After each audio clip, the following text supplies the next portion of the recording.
விசுவாசி சொல்றீங்களா? எங்க நேரம் இருக்கு பாஸ், எனக்கே பெரிய பாடா இருக்கு. நீங்க அப்படி சொல்றவங்களா இருந்தா நீங்க மற்றவங்களை ஊக்கப்படுத்துற ஆளு. தயவு செய்து சொல்றேன், கட்டாயம் மற்றவங்களுக்கு இது என்ன செய்யுங்க, சொல்லுங்க. ஒருத்தர் சொல்லுங்க, கவலைப்பட கர்த்தர் நம்மளை கைவிட மாட்டார். அல்லேலூயா. சொல்ல சொல்ல சொல்ல அந்த வார்த்தையை நம்ம ரொம்ப ஆழமா விசுவாசிக்கணும். உங்களுக்குள்ளேயே சில நேரம் சொல்ல நான் சொல்லுவேன். ஏன்னா நம்ம ஆத்மாவுக்கே நம்ம சில நேரம் என்ன செய்ய வேண்டியிருக்கு, சொல்ல வேண்டியிருக்கு. ஏன்னா வசனத்துல வாசிக்கிறோம், என் ஆத்மாவே கர்த்தரை ஸ்தோத்திரி. ஏன்னா நமக்கு நாமே நாம் பேசிக்கொள்ள வேண்டும், நமக்கு நாமே சொல்லிக்கொள்ள வேண்டும். நான் எனக்கு நானே சொல்ல சொல்ல எனக்குள் விசுவாசம் என்ன செய்யுது, பெருகுது. அப்ப நான் எனக்கு நானே உள்ளுக்குள்ள மனசுக்குள்ள சொல்றேன், கர்த்தர் கைவிட மாட்டார், இந்த ஊழியம் அவருடையது, ஆண்டவர் கைவிட மாட்டாரு. நீங்க சொல்லணும், இந்த வேலை ஆண்டோடைய வேலை, அவர் கைவிட மாட்டார். இந்த படிப்பு அவருடையது, எனக்கு அவர் கொடுத்த படிப்பு அவர் கைவிட மாட்டார். அவர் கொடுத்த ஜீவன் அவர் கைவிட மாட்டார் என்று அவர் கைவிட மாட்டார் என்பது எனக்கு நானே சொல்லிக் கொள்ள வேண்டிய இடத்துல இருக்கிறேன். ஒவ்வொரு முறையும் தேவனுடைய பிள்ளைகளை இந்த வார்த்தைகளை உங்களுக்குள்ளேயே நீங்க திரும்ப திரும்ப சொல்லிக் கொள்ளுங்க. அது உங்களுக்கு புது பலனை கொடுக்கும், புதிய நம்பிக்கையை கொடுக்கும். சோர்ந்து போன உங்களுடைய ஆத்மா பலனடையும். அது கட்டாயம் ஒவ்வொரு கர்த்தருடைய பிள்ளையும் தனக்குள்ளேயும் பிறருக்கும் அந்த வார்த்தைகளை சொல்ல நீங்கள் தயங்க வேண்டாம். ஏன்னா தாவீது அதை தன் குமாரனாகிய சாலமோனுக்கு என்ன செய்கிறான், சொல்லிக் கொடுக்கிறான். நீ கர்த்தரை தேடினால் அவர் உன்னோடு கூட இருப்பார், நீ அவரை விட்டுவிட்டால் அவரை உன்னை கைவிடுவார். தாவீது தன்னுடைய கடைசி காலத்துல தன் பிள்ளைகள், தன் மகனாகிய சாலமோனுக்கு இதை சொல்லிவிட்டு போகிறார். உங்க பிள்ளைகளுக்கு சொல்லுங்க, நீ கர்த்தரை தேடினா அவன் கூட இருப்பாரு, நீ அவரை விட்டுட்டீங்கன்னா அவரும் உன்னை என்ன செஞ்சிருவாரு, விட்டுருவார். இத தன் பிள்ளைகளுக்கு சொல்லிக் கொடுக்க வேண்டிய இடத்துல நாம் இருக்கிறோம். இந்த வார்த்தை ரொம்ப அவசியம், தேவை. நான் அவரை பற்றி கொண்டால் அவர் என்னை கைவிட மாட்டார். அல்லேலூயா, ஸ்தோத்திரம்.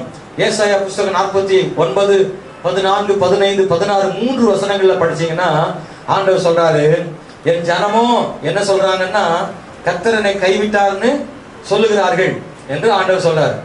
யாராவது எடுத்திருக்கீங்களா? ஏசாயா 49, 14. சீயோனோ கர்த்தர் என்னை கைவிட்டார், என்னை மறந்தார், ஆண்டவர் என்னை மறந்தார் என்று சொல்லுகிறாள். ஸ்திரீயானவள் தன் கர்ப்பத்தின் பிள்ளைக்கு இறங்காமல் தன் பாலகனை மறப்பாளோ, அவர்களே மறந்தாலும் நான் மறப்பதில்லை. இந்த வார்த்தை நீங்க படிச்சீங்கன்னா ஆண்டவர் சொல்றாரு, அவர் என்னை கைவிட்டார்னு சீயோன் சொல்றா, ஆனா நான் என்ன செய்யல, கைவிடல. அதான் அர்த்தம். ஷார்ட்டா சொல்லணும்னா அதான் அர்த்தம். ஸ்திரீயானவள் தன் பாலகனை மறப்பாளோ, அவர்கள் மறந்தாலும் நான் மறப்பதில்லை அல்லது கைவிடுவதில்லை. நான் ஏன் உங்களை கைவிடுவதில்லை அப்படின்னா, நான் உனக்கு தாயை விட மேலா இருக்கிறேன்னு சொல்றேன். தாயை விட மேலா இருக்கிறேன். எத்தனை பேருக்கு உங்க அம்மா பிடிக்கும்? பிடிக்காதுன்றவங்க இப்படி யாருல நினைக்கிறேன்ல. தாயினுடைய பிரசவம் ஒண்ணே, நம்மளை பெற்றாங்கல்ல, அந்த பிரசவம் ஒண்ணே நமக்கு தாயை பிடிக்கும். அவங்களுடைய தியாகம் அதிகமானது. அவங்க நம்ம குழந்தை பருவத்தில் நமக்கு செய்த தொண்டு, அவங்களுடைய விட்டு கொடுத்தல், நமக்காக செய்த தியாகங்கள் நிறைய இருக்கு. ஹல்லேலூயா. சில விஷயங்கள் நம்ம விவரம் தெரிஞ்ச பிறகு, சில விஷயங்கள் விவரம் தெரியறதுக்கு முன்னாடி அவங்க நமக்கு செய்தவைகள், இது எல்லாத்தையும் நம்ம உணர்ந்து பார்த்தோம்னா நம்முடைய தாய் ரொம்ப பிடிக்கும். எங்க அம்மா எனக்கு ரொம்ப பிடிக்கும். அவங்க இறந்த பிறகு ஒரு 3 நாள் கழிச்சு வீட்டுக்குள்ள உட்கார்ந்துருந்த, அந்த ஹாலில் உட்கார்ந்துருந்த சோபால உட்கார்ந்துருக்கும் போது என்ன அறியாமலே எனக்குள்ள என்ன வந்துருச்சுன்னா அழுக வந்துருச்சு. நான் அதை நினைச்சு கூட பார்க்கல, என்னால கண்ட்ரோல் பண்ண முடியல. தேமி சத்தமா ஆட ஆரம்பிச்சிட்டேன். பாஸ்டர் வெளியில நின்றுட்டு இருந்தாங்க, ஓடி வராங்க வீட்டுக்கு, என்ன அழுகுச்சுங்க அப்படின்ட்டு. ஏன்னா அந்த அந்த பாசம் இருக்குல்ல, அது நம்ம ஈர்க்குது, அது ஈர்க்குது. அது ஒருபோதும் மறந்து விட முடியாது. நல்ல தாய்க்காக தேவனுக்கு ஸ்தோத்திரம். சத்தத்தை காணுமே. அல்லேலூயா. தாய் மேல ஏதாவது மனக்கசப்பு இருந்துச்சுன்னா இன்னைக்கே இந்த ஆராதனையை விட்டுருங்க. நமக்கு கொடுத்த நல்ல தாய்க்காக தேவனுக்கு ஸ்தோத்திரம். ஆமென். ஹல்லேலூயா. இந்த உலகத்துல நம்மளை ரொம்ப நேசிக்கிறவங்க அவங்க தான். ஆனா ஆண்டவர் சொல்றாரு, அவங்கள விட நான் ரொம்ப நேசிக்கிறேன். அவர்கள் உன்னை மறந்தாலும் நான் உன்னை மறப்பதில்லை. அல்லேலூயா. சில நேரத்துல தாய் அதிக அன்பு தான். ஆனா எங்கேயோ ஒரு இடத்துல சில நேரம் நமக்கு கொஞ்சம் வேறு முகமாக தோன்ற கூடும். கல்யாணத்து வரைக்கும் நல்லா இருக்கும். கல்யாணம் முடிஞ்ச உடனே தாய் என் மகன் என் மகன் என் மகன் என் மகன் சொன்ன தாய் இப்ப சொல்லுவாங்க கொஞ்சம் மாறிட்டான். என்னைக்கு பொண்ணு பார்த்தோமா அன்னைக்கே மாறிட்டானே. கல்யாணம் கூட முடிக்கலையா இவதான் உனக்குன்னு பேசுன அன்னைக்கே மாறிட்டான். என் கூட பேசாம ரூமுக்குள்ள போன்லயே பேசுறான். அதிகமாக நேசித்த தாய் கூட சில நேரத்துல கொஞ்சம் மறந்துறதுக்கு வாய்ப்பு என்ன செய்யுது இருக்கு. தாய் கூட மறந்துற வாய்ப்பு இருக்கு. ஆண்டவர் சொல்றாரு, அவர்களே மறந்தாலும் நான் உன்னை மறப்பதில்லை, நான் உன்னை மறப்பதில்லை. ஆமென். சிறு வயதுல கூட சரி, ஒரு குழந்தை பிறந்து 2வது குழந்தை பிறந்த உடனே அந்த குழந்தை மேல கொஞ்சம் மறந்துட்டு இந்த குழந்தைய பார்க்க வேண்டியது வந்துருந்தாங்க ஒரு தாய். ஆனா கர்த்தரோ அப்படி இல்லை. 1000 பிள்ளை இருந்தாலும் பார்க்க முடியும், 1,00,000 பிள்ளை இருந்தாலும் பார்க்க முடியும். அவர் சர்வ வல்லமை உள்ள தேவனாகிய ஒரு தாயாக இருக்கிறார். அல்லேலூயா. அதனாலதான் ஆண்டவர் சொல்லாரு, மகளே என்னை கைவிட்டார் என்று நீ எண்ணுகிறாயோ, இல்லை நான் உன்னை கைவிடல. சில நேரங்களில் நீ சரியான இடத்துக்கு வரணுன்றதுக்காக கொஞ்சம் விட்டுதான் பிடிக்கிறத வழிய கைவிடல. இமைப்பொழுது உன்னை கைவிட்டேன், உருக்கமான இடங்களால் உன்னை என்ன செய்தேன் சேர்த்து கொண்டேன். அதாவது அந்த இமைப்பொழுதுன்றது வந்து கைவிட்டதே தெரியாத அளவுக்கு தான் நேரம். கைவிட்டார் அப்படின்றது தெரியாத அளவுதான் அந்த டைம். அந்த ஒரு இமை பொழுதுதான். அந்த இமை பொழுது நம்மளால தாங்க முடியல.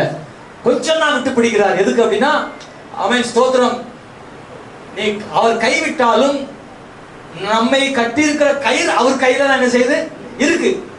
அதிலும் மறந்துடக்கூடாது. நம்மை அன்பின் கயிறால என்ன செய்து கட்டியிருக்கிறாரு. விட்டாலும் கயிறு அவர்கிட்ட தான் இருக்கு. நீ எங்க போனாலும் மறுபடியும் பிடிச்சு என்ன செய்வாரா, இழுத்துக் கொள்வாராம். அப்படின்னா கர்த்தர் கைவிட்டார் என்று சொல்ல முடியாது. கொஞ்சம் விட்டு இருக்கிறார். எதுக்குன்னா நாம திருந்துறதுக்கு தான், நாம சரியாகிறதுக்கு தான், நாம ஒரு காலில் வெல்றதுக்கு தான், நாம ஜெபிக்கிறதுக்கு தான், நாம் பரிசுத்தம் அடைகிறதுக்கு தான், அவரையே நம்புகிற நம்பிக்கை வர்றதுக்கு தான். சில விஷயங்களை கர்த்தர் நம்மகிட்ட எதிர்பார்க்கிறாருல, அது நடக்கிற வரைக்கும் கொஞ்சம் கைத்தை பிடிச்சு நிக்கிறாரு. அது ஆன உடனே பிடிச்சு இழுத்து முத்தம் கொடுத்துடுறாரு. அல்லேலூயா, பிரைஸ் தி லார்ட். அவர் எதிர்பார்க்கிறது வந்த உடனே கட்டி தழுகிறாரு. அல்லேலூயா. தகப்பன் கயிறு கையில தான் வச்சிருந்தார். இளையகுமாரனுடைய கயிறு கையில தான் இருக்கு. ஆனா அவன் இருக்கிறதா தூர தேசத்துல. இந்த கயிறை வச்சிருந்தாரு. அவர் இழுக்கணும்னா அவனுடைய மாற்றம் என்ன செய்வாங்க வரணும். மாற்றம் வந்த உடனே, அன்பு இல்லைன்னு இல்ல, அன்பு இருக்கு. அவனுக்குள்ள மாற்றம் வந்த உடனே கயிறு பிடிச்சு இழுத்துட்டார். அவனா வந்தான் நினைக்காதீங்க, தகப்பன் கயிறு தான் இழுத்து இருக்கு. தகப்பனுடைய பாசம் எண்ணி பார்க்கறான். அந்த பாசம் தான் அவனை இழுத்து கொண்டு வருது. தகப்பனுடைய பாசம் என்னன்னா, பைபிள்ல சொல்லப்பட்டிருக்கிறது கொஞ்சம், சொல்லப்படாது நிறைய. அவன் இருந்த தேசத்துல அப்பாவை நினைச்சு பார்க்கறான். அப்பா வீட்டுல வேலைக்காரன் கூட என்ன செய்யறான், நல்லா சாப்பிடுறாங்க நினைக்கிறான். அப்பா தனக்கு ஊட்டி விட்டதை ஞாபகப்படுத்தி பார்த்திருப்பான். அப்பா அவனை சோர்ந்து போன போது தேற்றினதை நினைச்சு பார்த்திருப்பான். அவனுக்கு ஆகாரம் கொடுத்ததை நினைச்சு பார்த்திருப்பான். அவனுக்கு பணம் தேவைப்பட்ட போது அவ்வப்போது அவனுக்கு கொடுத்து தாங்கினதை நினைச்சு பார்த்திருப்பான். அவனுக்கு தகப்பன் செய்த ஒவ்வொரு நன்மைகளையும் நினைச்சு பார்த்திருப்பான்.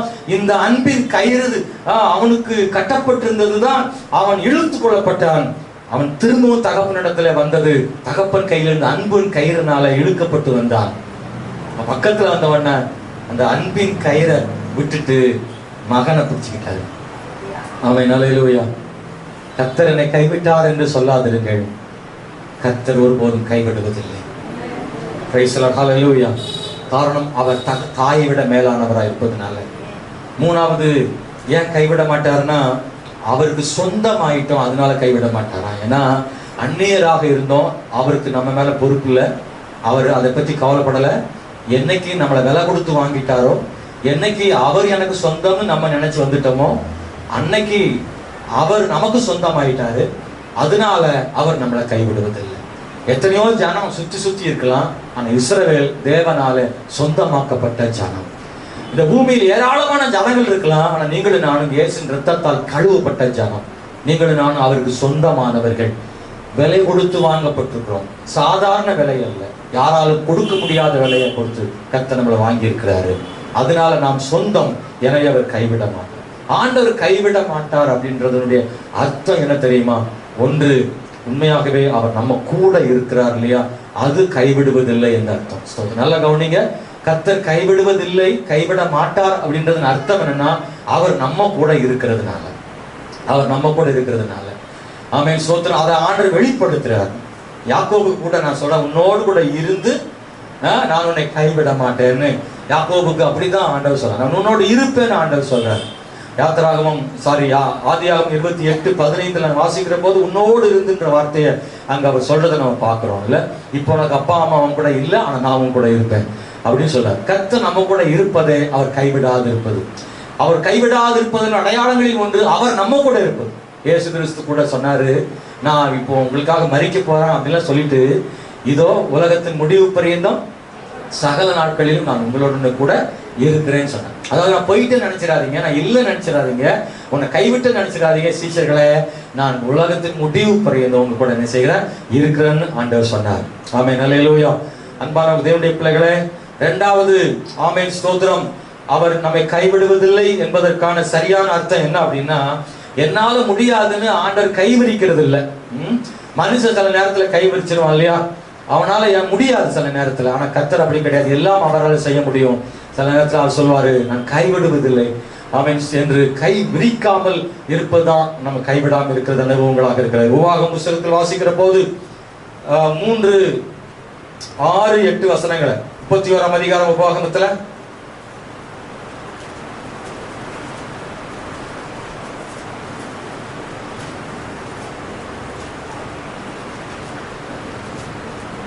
உன் தேவனாகிய கர்த்தர் தாமே உனக்கு முன்பாக கடந்து போவார். அவரே உனக்கு முன்னின்று அந்த தேசத்தாரை அழிப்பார். நீ அவர்கள் தேசத்தை சோர்ந்தரிப்பார். கர்த்தர் சொன்னபடியே யோசுவா உனக்கு முன்பாக கடந்து போவார். 6ஆம் வசனம், நீங்கள் பலமுடி திடமனதாக இருங்கள். உபாகமம் 31ஆம் அதிகாரம் 6ஆம் வசனம், அவர்களுக்கு பயப்படவும் திகைக்க வேண்டாம். தேவனாகிய கர்த்தர் தாமே உன்னோடு கூட வருவார். அவர் உன்னை விட்டு விலகுவதும் இல்லை, உன்னை கைவிடுவதில்லை என்று சொன்னார். 8ஆவது வசனம், கர்த்தர் தாமே உனக்கு முன்பாக போகிறவர், அவர் உன்னோட இருப்பார். அவர் உன்னை விட்டு விலகுவதும் இல்லை, உன்னை கைவிடுவதும் இல்லை, நீ பயப்படவும் கலங்கவும் வேண்டாம் என நிறைய இடங்கள்ல கர்த்தர் சொல்லியிருக்காரு, நான் உன்னை கைவிடவில்லை, கைவிட மாட்டேன், உன்னை விட்டு விலகுவதும் இல்லை, உன்னை கைவிடுவதும் இல்லை என்று சொன்னார். அதுக்கு நான் முதல்ல சொன்னேன், அவர் கூடவே இருக்கிறதுனால அது அடையாளமா இருக்கு.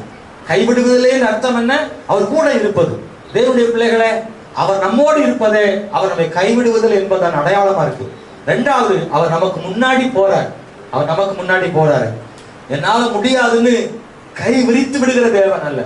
அவரை நம்பி இருக்கிறவங்களை அவர் ஒரு நாளும் கைவிரிக்கிற தேவன் அல்ல. அவர் முன்னாடி போய் காரியங்களை செய்கிற தேவன். ஸ்தோத்திரம். நான் உனக்கு முன்னே போய் கோலனாளர்கள் என்ன செய்வேன், சபையாக்குவேன்னு வசனத்துல சொல்லியிருக்காரு. சங்கீதம் 37:25 சொல்லும் போது அங்கே வாசிக்கிறோம், நான் இளைஞனாக இருந்தேன், முதிர் வயது உள்ளவனும் ஆனேன், ஆனால் நீதிமானுடைய சந்ததி அப்பத்துக்காக இறந்து திரிகிறதை நான் கண்டதில்லை என்று சொல்லப்பட்டிருக்கிறது. நீதிமானுடைய சந்ததியை கர்த்தர் கைவிடுவது இல்லை. ஆமென், ஸ்தோத்திரம். அனுபவங்கள், வாழ்க்கையின் அனுபவங்கள், அது கர்த்தருடைய உண்மையான கர்த்தருடைய பிள்ளைகளை, அவரே எனக்கு போதும், அவர் தான் எனக்கு தஞ்சம், அவரை விட்டா எனக்கு வழி இல்லை அப்படின்னு அவரை மட்டுமே நம்பியிருக்கிற கர்த்தருடைய பிள்ளைகளை, நிச்சயமாக தேவன் உங்களை மட்டுமல்ல உங்கள் சந்ததியை கர்த்தர் கைவிட மாட்டார். உங்கள் கண்களுக்கு முன்பாக உங்கள் சந்ததியின் உயர்வுகளை தேவன் காண செய்வார். கையை தட்டி கர்த்தரை ஸ்தோத்திரம் பண்ணுவோமா? கர்த்தர் சந்ததிகளை கைவிடுவதில்லை. பிரைஸ் தி லார்ட், ஸ்தோத்திரம். அன்பான கர்த்தருடைய பிள்ளைகளே, நியாயாதிபதிகள் புஸ்தகம் 6ஆம் அதிகாரம் 13ஆம் வசனத்துல, கர்த்தர் எங்களோடு கூட இருந்தால் இவைகளெல்லாம் ஏன் எங்களுக்கு நடக்கிறதுன்னு கேட்கிறான். யாரு? கிதியோன் கேட்கிறான். அந்த வசனத்துல நீங்க பாத்தீங்கன்னா கர்த்தர் எங்களை கைவிட்டார்னே சொல்றான். கர்த்தர் எங்களை கைவிட்டார்னு சொல்றான். ஆனா ஆண்டவர் உண்மையாக கைவிடவில்லை என்பதை அவனுக்கு கர்த்தர் புரிய வைக்கிறார். ஸ்தோத்திரம். 6ஆம் அதிகாரம் 13வது வசனம். பிரைஸ் தி லார்ட், ஸ்தோத்திரம். அவரை நோக்கி, ஆண்டவனே, கர்த்தர் எங்களோடு இருந்தார், இவைகளெல்லாம் எங்களுக்கு நேரிடுவானே. கர்த்தர் எங்களை எகிப்திலிருந்து கொண்டு வரவில்லையா என்று எங்கள் பிதாக்கள் எங்களுக்கு விவரித்து சொன்ன அவருடைய அற்புதங்கள் எல்லாம் எங்கே? இப்பொழுது கர்த்தர் எங்களை கைவிட்டு கைவிட்டு நீதியான கையில் எங்களை ஒப்பு கொடுத்தாரே என்றான். அல்லேலூயா. இவன் தான் பிரச்சனையெல்லாம் பார்க்கல. இஸ்ரவேல் ஜனங்களுடைய பாவத்தை குறித்து கிதியோன் பேசல. கர்த்தர் எங்களை கைவிட்டாரு, எங்க கூட இருந்தா ஏன் இப்படி நடக்குது, இப்படி எல்லாம் அவன் கேட்கிறான். ஆண்டவர் அவனுக்கு வேற ஒண்ணுமே சொல்லல. உனக்கு இருக்கிற பலத்தோட புறப்பட்டு போ, அவ்வளவுதான். உனக்கு இப்ப தேவை கைவிட்டாரா கைவிடலையா, இப்ப அந்த கேள்வி இல்ல. மீதியானியரை கர்த்தர் என்ன செய்ய போறாரு, முறியடிக்க போறாரு. இஸ்ரவேலுக்கு ரட்சிப்பு ஆண்டவர் அவனை கொண்டே கர்த்தர் செய்ய வைத்தார். பாருங்க, கர்த்தர் அவனை கொண்டே செய்ய வைத்தார்.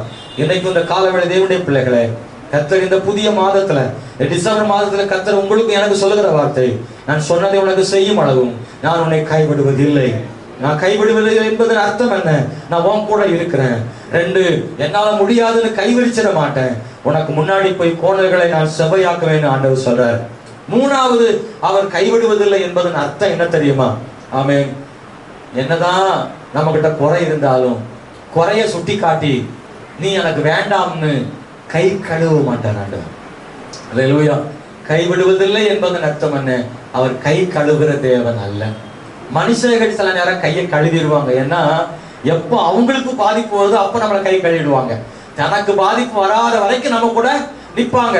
என்னைக்கு அவங்களுக்கு பாதிப்பு வருதோ அன்னைக்கு இவங்களை யாருன்னே தெரியாதுன்றுவாங்க. நல்லா இருக்கிற வரைக்கும் எங்க மச்சான், எங்க குழந்தை, எங்க மைனி, அண்ணி எல்லாம் வரும். ஆனா ஒரு சிக்கல்ல மாட்டி நீங்க சிக்கல் டீ மாட்டிட்டீங்கன்னா அண்ணியாவது பொண்ணியாவது ஒண்ணுமே கிடையாது. எனக்கு யாருன்னே அவங்க, அது ரொம்ப காலம் ஆச்சு, அவங்க நல்லா தான் இருந்தாங்க, அண்ணி தான், இப்போ இவங்களுக்கு அண்ணி இல்லைன்ற மாதிரி ஒரு இடத்துக்கு என்ன செஞ்சிடும், அங்க மாறி போயிடும். மனிதர்கள் கைகளை கழுவி விடுவார்கள். ஒன்னா இருந்த பேதுருவே கை கழுவிட்டாங்க, யார் சொல்ல முடியும்? அல்லேலூயா. அன்னி குழந்தைய விட பாசம் யார் மேல, ஆண்டவர் மேல பாசம். அவன் சொன்னா, காவலில் கட்டுகளை உண்மை என்ன செய்வேன், பின்பற்றுவேன்னு ஆண்டவர்கிட்ட உயிருக்கு உயிரா நேசிச்ச ஆண்டவர் இயேசு. ஆனா தனக்குன்னு ஒரு பாதிப்பு வரும்போது கையை கழுவிட்டான். எப்படி கழுவுனா, இவர் எனக்கு தெரியவே தெரியாது. அல்லேலூயா. இவர் எனக்கு தெரியவே தெரியாது. ஒரு மனுஷனுடைய வாழ்வில அன்பான கர்த்தருடைய பிள்ளைகளை கை கழுவுகிற நேரம் அப்படின்னு ஒண்ணு இருக்குல்ல, அந்த அது வரும். கண்டும் காணாதவர்கள் போல சில நேரங்களில் இருப்பார்கள். அன்பானவர்களே, ஸ்தோத்திரம். கவலைப்பட வேண்டாம், கர்த்தர் நம்ம கூட இருக்காரு. ஆமென். அல்லேலூயா.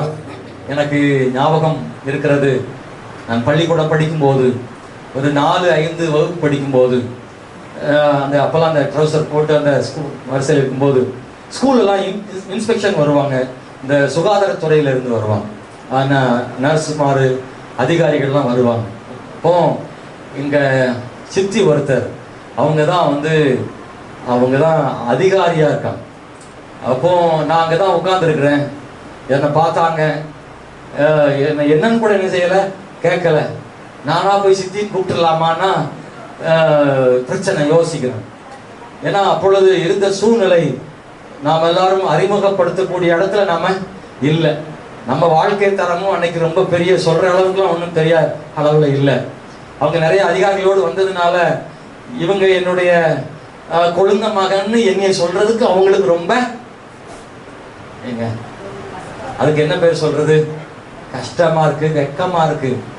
ஒண்ணுமே கண்டுக்கிடாம அவங்க போயிட்டாங்க. எனக்கு ஆசை, எங்க சித்தி அதிகாரி சொன்னா எனக்கு பெருமை, அவங்களுக்கு இருக்கணுமே அந்த பெருமை. அவங்களுக்கு அப்படி இல்லை. அவங்க எல்லாம் சாப்பிட்டாங்க, வச்சாங்க, எல்லாம் கவனிச்சாங்க. எல்லாரையும் இந்த ஸ்கின் எல்லாம் டெஸ்ட் பண்ணுவாங்க. அப்போ ரொம்ப அந்த மாதிரி தேமல்லாம் இருக்கும், அதெல்லாம் பார்த்து பெண் பிள்ளைகளுக்கு பெண்கள் ஆண்கள் எல்லாம் பார்த்து டெஸ்ட் பண்ணிட்டு முடிச்சுட்டு கடைசியில் அவங்க எல்லாரும் போயிட்டாங்க. நான் இப்போ என்னைய கூப்பிடுவாங்க, என்ன அங்கிருந்து என்னைய டீச்சர் மூலமாக சொல்லி கூப்பிடுவாங்களோ அப்படிலாம் ரொம்ப ஆசையாக உட்காந்துருக்கேன். கடைசி வரைக்கும் என்னை கூப்பிடவே இல்லை, போயிட்டாங்க. அல்லேலூயா. ஆமென். தூரத்து சித்தி இல்லை, நெருங்கிய சித்தி. அன்பானவர்களே, அப்புறமா காலங்கள் அது என்னென்ன வீட்டில் வந்து எங்கள் அம்மா கிட்ட சொன்னேன், ஒன்றும் கவலைப்படாத, ஆண்டவர் பார்த்துக்கிடுவாரு. அல்லேலூயா. ஒரு காலம் வந்த பொழுது அந்த சித்திக்கு உடம்பு சரியில்லாமாச்சு. மதுரையில் கொஞ்ச நாள் வச்சு நான் அவங்கள பார்த்தேன். அல்லேலூயா. அப்போ எங்கள் சித்தின்னு எல்லாத்துக்கிட்டையும் சொன்னேன். ஸ்டாலின் கூட சொன்னேன், இதுதான் எங்கள் சித்தி ஸ்டாலின். ஸ்டாலின் தெரியும். ஒரு நாள் ஸ்டாலின் கூட போய் சாப்பாடு கொடுத்துட்டு வந்தார். அல்லேலூயா. அவங்க நீ அன்னைக்கு என் குழந்தை மகன் அப்படின்னு சொல்றதுக்கு வெட்கப்பட்டிருக்கலாம். ஆனால் நான் ஒரு காலம் வரும் பொழுது இதுதான் எங்கள் சித்தின்னு சொல்றதுக்கு வெட்கப்பட வேண்டியதே இல்லை. அல்லேலூயா. ஸ்தோத்திரம். இந்த சம்பவத்தை இப்பதான் ஸ்டாலின் சொல்லலாம்னு நினைக்கிறேன். இந்த இடத்துல நான் தேவனை மகிமைப்படுத்த விரும்புகிறேன். யார் உங்களை சொல்வதற்கு வெட்கப்பட்டார்களோ அவர்கள் முன்பதாக கர்த்தர் உங்களை உயர்த்தி வைப்பார். கையை தட்டி தேவனை மகிமைப்படுத்துறீங்களா? அல்லேலூயா. எந்த எந்த எந்த மனிதர்கள் உங்களை கை கழுவினார்களோ, மனுஷர்களுக்கு முன்பாக உங்களை சொல்றதுக்கு வெட்கப்பட்டு கை கழுவினார்களோ, ஆமென், அவர்களுக்கு முன்பதாக கர்த்தர் உங்களை கைப்பிடிப்பார். ஒரு நாள் கர்த்தர் கை கழுவி விட மாட்டார். ஒரு நாள் கர்த்தர் கை கழுவி விட மாட்டார். அல்லேலூயா. எனக்கு இந்த காலைவேளை தேவனுடைய பிள்ளைகளை, ஆண்டவர் ஒரு நாள் கை கழுவுகிற தேவன் அல்ல. எப்போ தெரியுமா? நம்ம நல்லா இருக்கும் போது இல்ல, நாம் குறைவு பட்டிருக்கும் போதும் கர்த்தர் நம்மளை கை கழுவுறது இல்லை. ஆமென். அல்லேலூயா. ஸ்தோத்திரம். அன்பான தேவனுடைய பிள்ளைகளை, கை கழுவின பேதுருவை கர்த்தர் கை கழுவவில்லை. சொல்லுங்க. இயேசுவை கை கழுவின பேதுருவை இயேசு கை கழுவவில்லை. அவனை தான் மறுபடியும் தூக்கி எடுத்து உயரத்துல உட்கார வச்சு தலைவன் ஆக்குனார்ல. ஆமா, நெகேமியால ஒரு அதிக வசனம் ரொம்ப அழகா சொல்லப்பட்டிருக்கு. நெகேமியா புஸ்தகத்துக்கு நேரம் வந்துருங்க. 9ஆம் அதிகாரம் 17வது வசனத்துல இப்படி சொல்லியிருக்கு: அவர்கள் செவி கொடுக்க மனதில்லாமலும் அவரிடத்திலே நீர் செய்த உம்முடைய அற்புதங்களை நினையாமலும் போய் தங்கள் கழுத்தை கடினப்படுத்தி தங்கள் அடிமைத்தனத்துக்கு திரும்பும்படிக்கு அவர்கள் கலகம் பண்ணி ஒரு தலைவனை ஏற்படுத்தினார்கள். இஸ்ரவேல் மக்களை பத்தி சொல்லியிருக்கு வனாந்தரத்துல. ஆகிலும் வெகுவாய் மன்னிக்கிறவரும் இரக்கமும் மன உருக்கமும் நீடிய சாந்தமும் மகா கிருபையும் உள்ளவருமான தேவனாகிய நீர் அவர்களை கைவிடவில்லை. கர்த்தர் கைவிடலன்னா ஒண்ணு கூட இருக்காரு, ரெண்டாவது நமக்கு முன்ன போறாரு, மூணாவது நாம் தப்பு செஞ்சிருந்தோம் நம்மளை கைவிடாம இருக்கிறாரு. நம்ம விட்டுல இல்ல. பாருங்க, அத நெகேமியா அத ஆழமா அழுத்தமா சொல்றாரு. இஸ்ரவேல் ஜனங்கள் தங்கள் கழுத்தை கடினப்படுத்தி மறுபடியும் எகிப்துக்கே போயிடலாம், அடிமைத்தனை வீட்டுக்கே போயிடலான்னு ஒரு தலைவனை வேற ஏற்படுத்தி உமக்கு கோபத்தை உண்டு பண்ணினார்களே. ஆனாலும் ஆண்டவரே, நீங்க மன்னிக்கிற ஆண்டவர், மனதுருக்கம் உள்ள ஆண்டவர், மகா கிருபையும் உள்ள ஆண்டவர். நீர் அவங்களை என்ன செய்யல? கைவிடல. நம்முடைய பாவத்துக்கு தக்க அவர் நம்மை தண்டித்தார். யார் நிலை நிற்கக்கூடும்? அல்லேலூயா. நம்ம எல்லாரும் அவருக்கு முன்னாடி இன்னைக்கு நிக்கிறோம்னா நம்ம திறமையினாலேயோ பரிசுத்தத்தினாலே இல்ல, அவர் தம்முடைய கிருபையினால மன்னிக்கிறதுனால இன்னைக்கு நிக்கிறோம். ஆமென். அல்லேலூயா. அப்புறம் சொல்றாரு பாருங்க, அவர்கள் வார்ப்பிக்கப்பட்ட ஒரு கன்றுக்குட்டியை தங்களுக்கு உண்டாக்கி இது உன்னை எகிப்திலிருந்து கொண்டு வந்த உன் தெய்வம் என்று சொல்லி கோபமூட்டத்தக்க பெரிய அக்கிரமங்களை செய்திருந்தாலும், பெரிய அக்கிரமத்தை செஞ்சிருந்தாலும் நீர் உம்முடைய மிகுந்த மனதுருக்கத்தின்படியே அவர்களை வனாந்தரத்துல கைவிடவில்லை. அவர்களை வழி நடத்த பகலில மேகஸ்தம்பமும் அவர்களுக்கு வெளிச்சத்தையும் அவர்கள் நடக்க வேண்டிய வழியும் காட்ட இரவில் அக்னி ஸ்தம்பம் அவர்களை விட்டு விலகல. ஆமென். ஸ்தோத்திரம். அவர்களுக்கு அறிவை உணர்த்த உம்முடைய நல்லாவியை கட்டளையிட்டீர். அவர்கள் வாய்க்கு உம்முடைய மன்னாவை அருளி அவர்கள் தாகத்துக்கு தண்ணீர் கொடுத்தீர். இப்படி 40 வருஷமாக வனாந்தரத்துல அவர்களுக்கு ஒன்றும் குறைபடாதபடிக்கு அவர்களை பராமரித்து வந்தீர். அவர்கள் வஸ்திரங்கள் பழமையாய் போகவில்லை, அவர்கள் கால்கள் வீங்கவும் இல்லை. ரொம்ப நெகேமியா உணர்ந்து சொல்றாங்க. எவ்வளவோ கோபப்படுத்தினாங்க, எவ்வளவோ விட்டுட்டாங்க, ஆனாலும் அவங்க மேல இறங்கி கைவிடவில்லை ஆண்டவரே, வனாந்தரத்துல கைவிடவில்லை ஆண்டவரேன்னு நெகேமியா சொல்றாரு. இன்னைக்கு நம்முடைய வாழ்க்கையில நம்ம அப்பப்ப ஆண்டவருக்கு என்ன செஞ்சிருக்கோம்? கோபம் முட்டிருக்கோம். அப்பப்ப அவரை மனசை காயப்படுத்திருக்கோம். அப்பப்ப பாவம் செய்து அவரை வேதனைப்படுத்திருக்கோம். அவரை மறுதளிச்சிருக்கிறோம், அவரை காட்டி கொடுத்திருக்கிறோம். எத்தனையோ தவறான பார்வை சிந்தனைகள்ல அவரை மறந்து போன நாட்கள் உண்டு, அவரை விட்டுவிட்ட நாட்கள் உண்டு, வேண்டாம் என்று ஓடி போன நாட்கள் உண்டு. ஆனாலும் கர்த்தர் தன் கோபத்தை எல்லாம் நீக்கிவிட்டு மனதுருக்கத்தை காண்பித்து அவர் நம்மை கைவிடாமல் காத்தாரே. ஆகவே நம்முடைய ஆண்டவர் கைவிட மாட்டார். ஹல்லேலூயா. அன்பான தேவனுடைய பிள்ளைகளே, நம்ம எல்லாரும் கண்களை மூடி ஜெபம் பண்ண போறோம். இந்த கால வேளையில ஆண்டவர் அவர் சொன்னதை செய்யும் அளவு கைவிட மாட்டார். அவர் என்னை கைவிடாதிருக்க நான் செய்ய வேண்டிய ஒரு 3 விஷயம். ஒண்ணு, நியாயத்தை செய்யணும், தீமையை விட்டு விலகி நன்மை செய்யணும். ஆமென். வசனம் வாசிக்க நேரம் குறைவு, அதனால 1 நாளாகும் 28:9 சொல்லிருக்கு, நீ அவரை விட்டு விட்டால் அவர் உன்னை விட்டு விடுவார், நான் அவரை விட்டு விடாமல் இருக்க வேண்டும். ஆமென். அல்லேலூயா. லூக்கா 17:35 சொல்லியிருக்கு. ஆமென். ஸ்தோத்திரம். திரிக்கிற ஒருத்தி கைவிடப்பட்டால் ஒருத்தி ஏற்றுக்கொள்ளப்பட்டால். வயலில் 2 பேர் இருந்தாங்க, ஒருவன் ஏற்றுக்கொள்ள கைவிடப்பட்டான். ஏன் தெரியுமா? வேலையில மூழ்கி போய்விட்டார்கள். எக்கால சத்தம் காதுகளில் கேட்கும் அளவுக்கு அவங்க இல்ல. வேலை செய்யணும் தான், வியாபாரம் செய்யணும் தான், உழைக்கணும் தான், ஆனா ஆண்டுடைய சத்தம் கேட்கிற இடத்துல நம்ம இருக்கணும். அநேக நேரங்கள்ல வேலைக்கு முக்கியத்துவம் கொடுத்துட்டு, வருமானத்துக்கு முக்கியத்துவம் கொடுத்துட்டு கர்த்தரை மறந்துட்டோம்னா அவர் நம்மளை கைவிட்டுருவாரு. அவர் கைவிடாது இருக்கணுமா? என்ன வேலை செஞ்சாலும் அவருக்குரிய நேரத்தை அவருக்கு கொடுக்கணும். ஜெபிக்கிற நேரத்தில் எடுத்து வேலைக்கு கொடுத்துடக்கூடாது. ஊழியம் செய்யற நேரத்தை விட்டுட்டு அதை வேலைக்கு கொடுத்துடக்கூடாது.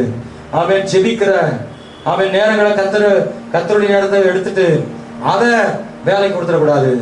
அவன் வேலை நேரம் போதாதுன்னு ஸ்தோத்திரம் ஜெபிக்கிற நேரத்தையும் ஓட்டி பார்க்கிறன்ற இடத்துல இன்னொரு 1000 கிடைச்சிருமே, இன்னொரு 500 கிடைச்சிருமேன்னு ஆண்டவருடைய காரியத்துல கை வச்சிடாதீங்க. ஆராதனையில கை வச்சிடாதீங்க. வேலை ஒரு ஜான் வயிற்றுக்காக உழைக்கிறோம், ஆனா கர்த்தரை மறந்துட்டு வேலைக்கு போயிடாதீங்க. நிறைய பேர் இன்னைக்கு இந்த கடைசி காலத்துல பணம்னு தெரியுறாங்க. பணம் சம்பாதிக்கணும், எப்படியாவது மேல வந்துடணும்னு சொல்லி பணத்துக்காக குடும்பத்தை இழந்துடுறாங்க, மனைவி கணவனை இழந்துடுறாங்க, பிள்ளைகளுடைய பாசத்தை இழந்துடுறாங்க. பிள்ளைகளை உட்கார்ந்து பேச நேரம் கிடையாது, ஜெபிக்க ஆண்டவர் கொடுக்க நேரம் கிடையாது. இப்படி முக்கியமான தருணங்களுக்கு நேரம் கொடுக்காம வேலைன்னு சில நேரம் வேலையிலே இருக்கிறாங்க. ஆமென், ஸ்தோத்திரம். சகோதரனே சகோதரி, உன் வேலை கர்த்தரை மறந்துடக்கூடாது. விளக்கை கொளுத்தி மரக்காலால் மூடி வச்சது போல, மரக்கால் அளக்கிறது, வியாபாரம் சார்ந்தது, அளக்கிறது சார்ந்தது. அதை உன் விளக்க மூடி வச்சிடாத மகளே, விளக்க மூடி வச்சிடாத. கர்த்தருக்குரிய நேரத்தை கொடுக்கணும், கர்த்தருக்குரிய நேரத்தை கொடுக்கணும். ஆமென், ஹல்லேலூயா, ஹல்லேலூயா, ஹல்லேலூயா. ஒரு முறை கூட கர்த்தர் ஒப்பு கொடுக்குறீங்களா? ஆண்டவர், என்ன ஒப்பு கொடுக்கிறேன், நீர் என்னை கைவிடாது இருக்கும்படி நான் உன்னை விட்டு விடக்கூடாது. நியாயத்தை செய்ய விரும்புறேன், தீமையை விட்டு விலகி நன்மை செய்ய விரும்புறேன். உண்மை ஒரு நாள் விடுகிறது இல்லை.